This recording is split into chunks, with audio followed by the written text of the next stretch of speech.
Hello everyone.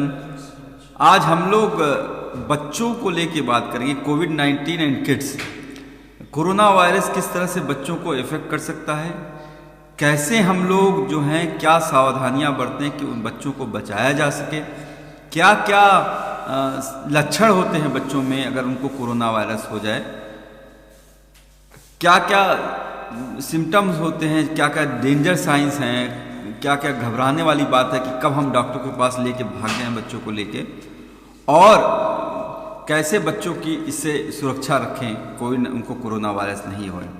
तो सबसे पहले तो ये बात बता देता हूँ, कुछ लोगों को ये है कंफ्यूजन और मिसकंसेप्शन कि बच्चों को कोरोना वायरस से होने से उनकी तबीयत बहुत ख़राब नहीं होती है और उनको कोई प्रॉब्लम नहीं होती। तो मैं ये बात बता देना चाहता हूँ कि देखिए ये बात सही है, ये ज़्यादातर जो मौतें हुई हैं वो एडल्ट की हुई है और जो लोग 50-60 साल से ऊपर, लेकिन एक दिन का भी बच्चा मरा है और 18 साल 10 साल 5 साल के बच्चे को भी और 15 साल के बच्चे को भी बीमारी हुई है और उससे मौत भी हुई है और कई बार हुआ है, वो बहुत तकलीफ में आए हैं।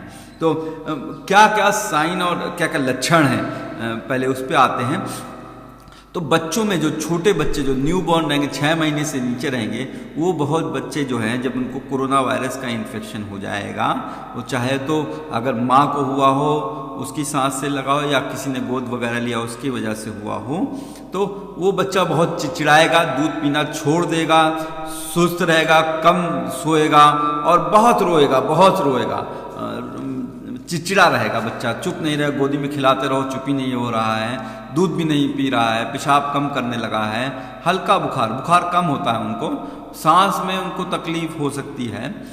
ये तो 6 महीने, लेकिन 6 महीने से 5 साल के बच्चे जो हैं उनमें देखा जाएगा तो बच्चे जो हैं ज़्यादा सोएंगे, चिड़चिड़े रहेंगे, कई बच्चों में जो है फीवर आता है, सर्दी, छींकेंगे, खांसी होगी, सूखी खांसी, और कहेंगे कि जब निकलने को कुछ कोशिश कर रहे हैं तो यहाँ पे हमको दर्द हो रहा है, अम्मी हमको यहाँ पे दर्द हो रहा है निकल रहे हैं तो, और जो है कभी कभी सांस लेने में तकलीफ होगी, तो हो सकता है बहुत टायर्ड रहेंगे।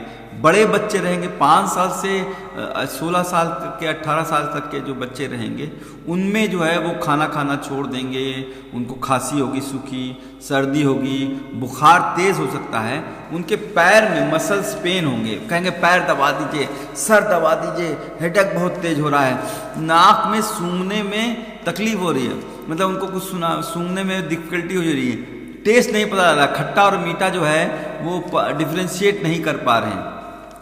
तो ये बड़े बच्चों में सिम्टम हो सकता है।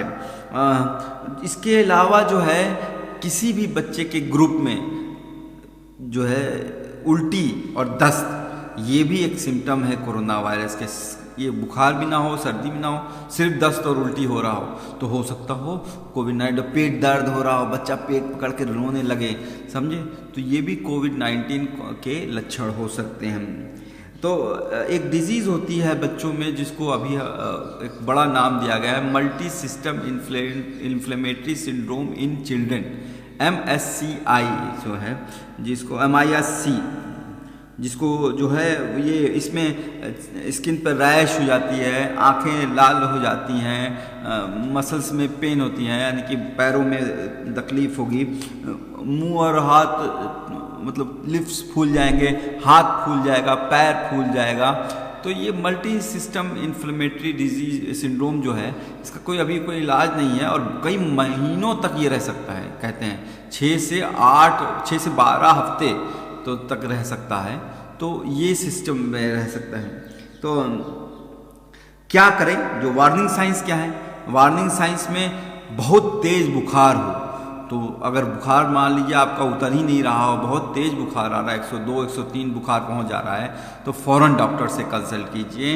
आपको बच्चा खा ही नहीं रहा है, उल्टी हुए जा रही है, दस्त हुए जा रहा है, पेशाब कम होने लगा है, सांस में तकलीफ हो रही है, ये जो चेस्ट होता है जो यहाँ पे बच्चों के जो गड्ढे पड़ने लगे, यहाँ गड्ढे पड़ने लगे, सांस में तकलीफ हो रही है, खासकर उन बच्चों में जो पहले से अस्थमा का शिकार हो या बार बार जाड़े के टाइम में उनको खांसी वगैरह हो रही हो या हफ पफ किट या पंप पे हों या उनको नेबुलाइजेशन कराया गया हो पहले, उनमें ही अगर सांस की तकलीफ हो रही हो, बच्चा जो है अग बग बात करने लगा हो, सामान फेंकने लगा हो, बड़ चिड़चिड़ा लगा हो, रोने लगा हो, बहुत स्लीपी हो, सो रहा हो और खाना नहीं खा रहा हो, तो वो भी वार्निंग साइंस हैं। इसके अलावा कहते हैं कि बहुत तेज पेट में दर्द हो, जो स्किन जो है फ्लश कर गई हो या फिर एकदम सफ़ेद हो रही हो, बच्चा सुस्त पड़ने लगा हो और जो है क्या कहते हैं पेशाब जो हो उसका हो ही नहीं रहा हो,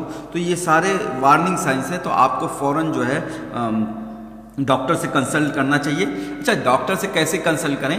पता चले कि आपका बच्चे को कोविड-19 है ही नहीं, नॉर्मल बीमारी है और आप जो है हॉस्पिटल में जाओ और वहाँ पे कोरोना लेके आ जाओ, तो बेटर है कि पहले कोशिश कीजिए कि आजकल जो है डॉक्टर से अगर फ़ोन पे बात हो जाए और वीडियो कॉन्फ्रेंसिंग से आपके बात कर लें डॉक्टर और आपको कुछ सलाह दे दें और आपके बच्चे को देख लें, तो टेली कॉन्फ्रेंसिंग के थ्रू पहले आप जो है बच्चे के साइन और सिम्टम बच्चे को दिखा लीजिए और फिर अगर ज़रूरी लगेगा डॉक्टर बुला लेगा। अगर वो फैसिलिटी आपके पास नहीं है तो आपको फिर जाना पड़ेगा। तो कोशिश कीजिएगा कि मास्क पहना के, अच्छी तरह सैनिटाइज करके, कपड़ा पूरा पहना के, एक है मतलब टोपी भी पहना दीजिए बच्चे को। और मास्क पहनने पे याद आया, 2 साल से नीचे बच्चे को और जिस भी बच्चे को सांस में तकलीफ हो रही है उनको मास्क नहीं पहनाना है। 2 साल से नीचे बच्चे को मास्क पहनाने में उनको डिफ़िकल्टी हो सकती है, और जो पहले से सांस में डिफ़िकल्टी हो रही उनको मास्क पहना हो तो डिफ़िकल्टी, उनको बचाव के लिए कोशिश यही करनी है कि आपको जो है ऑक्सीजन लगा हो और जो है डॉक्टर्स जैसा सलाह दें उसकी बात करना है। अच्छा, केयर कैसे करनी है? मान लीजिए गए आप, डॉक्टर ने कहा नहीं ये कोविड-19 के लक्षण है, तो डॉक्टर टेस्ट करता है। एक लंबी सी ट्यूब होती है, इसको क्यू ट्यूब कहते हैं, वो नाक में डालता है और मुंह में डालता है और जो है वो उसको स्वैब लेके वो भेजता है, जिसको RT-PCR टेस्ट कहते हैं। इसके अलावा नाक और मुंह से भी एंटीजन टेस्ट भी होता है। कुछ लोग कुछ लैब ब्लड टेस्ट कर रहे हैं, तो एंटीजन टेस्ट से पॉजिटिव आपका ज़्यादा, डॉक्टर आपको बता देगा कि कोविड-19 आपके बच्चे में है। तो आप क्या करें? तो आपको बहुत से गरीबों के लिए ये, बहुत से हमारे देश में ये पॉसिबल नहीं है, बहुत गरीबी है, बहुत पॉपुलेशन है, एक रूम में 4-4 5-5 लेना है, लेकिन करना पड़ेगा। एक बच्चे को आइसोलेट करना पड़ेगा, एक अलग रूम में रहें और उसके साथ एक ही तीमारदार रहें, और ख़ासकर वो माँ रहे तो ज़्यादा बेहतर है। अब क्या बच्चे को माँ का दूध पिला सकते हैं? हाँ, पिला सकते हैं। माँ का दूध पिलाने में कोई इतराज़ नहीं है। कभी देखा गया है माँ के दूध से जो है बच्चे को इन्फेक्शन नहीं हो रहा है। लेकिन अगर माँ को कोरोना वायरस कोविड-19 इन्फेक्शन हो गया है तो वो उससे बच्चे को फैल सकता है। तो मास्क पहनिए, अच्छी तरह डबल मास्क लगा लीजिए। इसके अलावा कोशिश कीजिए N95 मास्क पहन के ही बच्चे को दूध पिलाएं। और बेटर मैं तो सलाह दूंगा कि इस सबसे अच्छा है कि एक्सप्रेस कर लीजिए मिल्क, अपना दूध मतलब अपने ब्रश से, एक ब्रश से निकाल के पूरा खाली करके और बच्चे को वो पिलाइए, और दूसरी बार दूसरे ब्रश से खाली करके। इसके अलावा कभी भी कोई भी बच्चा जो मास्क पहने रहे उसको अकेला नहीं छोड़िए। सोशल डिस्टेंसिंग का फॉलो करना है। बच्चे को जो है 14 दिन का आइसोलेशन पूरा होने के बावजूद आप कोशिश कीजिए कि जो है स्कूल नहीं भेजिए अभी कुछ दिन, और अभी तो वैसे भी स्कूल बंद है। इसके अलावा कोई शादी ब्याह, कोई बर्थडे पार्टी या पार्क में नहीं ले जाइए। कहीं भी भीड़ भड़ाका, मार्केट हुआ, कहीं भी बच्चे को अपने साथ नहीं ले जाइए।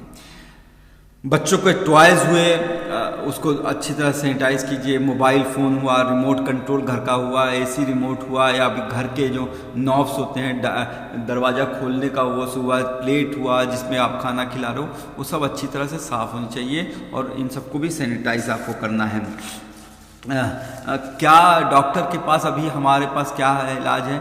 अगर बच्चा एसिम्प्टोमेटिक है, बहुत प्रॉब्लम नहीं है, तो डॉक्टर ये कह देगा कि आप घर पे रहिए, बच्चे को रेस्ट कराइए, ज़्यादा से ज़्यादा फ्लूइड दीजिए, दूध पिलाइए, दाल पिलाइए, पानी पिलाइए। इसके अलावा जो है आप जो काढ़ा वगैरह दे सकते हैं, अगर बड़े बच्चे हैं तो वो देते रहिए। कुछ मेडिसिन होगी, बुखार की मेडिसिन पैरासिटामोल वगैरह दे देंगे। इसके और कुछ वैक्सीनेशन करेंगे। फ्लू का, इन्फ्लुएंजा का वैक्सीनेशन मैं कहूँगा, चाहे किसी को कोरोना हुआ हो चाहे नहीं हुआ हो, सबको कोरोना का फ्लू का, इन्फ्लुएंजा का वैक्सीन लगानी चाहिए। इसके अलावा मीजल्स, MMR का वैक्सीन लगी रहनी चाहिए, निमोनिया की वैक्सीन, यानी कि वैक्सीनेशन चार्ट आपका पूरा होना चाहिए। आपको कोई भी क्वेश्चन हो इसके अलावा आप मुझे जो है इसके इनबॉक्स कर सकते हैं। Doctor DRKAFEEL KHAN Khan Facebook page पे, यूट्यूब डॉक्टर कफील खान ऑफिशियल चैनल पे, इसके अलावा जो है ट्विटर पे, कहीं पे इनबॉक्स करके आप मुझसे पूछ सकते हैं। और कोई भी जानकारी आप चाहेंगे तो मैं आपका सहयोग करूंगा। खासकर कोई भी माँ अगर परेशान हो रही तो आपको मैं आपका व्हाट्सएप नंबर भी अवेलेबल कराऊंगा। हम लोग वीडियो कॉलिंग करके मैं आपके बच्चे को देख के आपको सजेशन दे सकता हूँ। Thank you. हमसे जुड़े रहने के लिए हमारे YouTube चैनल को सब्सक्राइब करें और नई वीडियो की नोटिफिकेशन के लिए बेल आइकॉन को दबाएं। अगर आप ये वीडियो Facebook पर देख रहे हैं तो लाइक जरूर करें और ज्यादा से ज्यादा शेयर करें। धन्यवाद।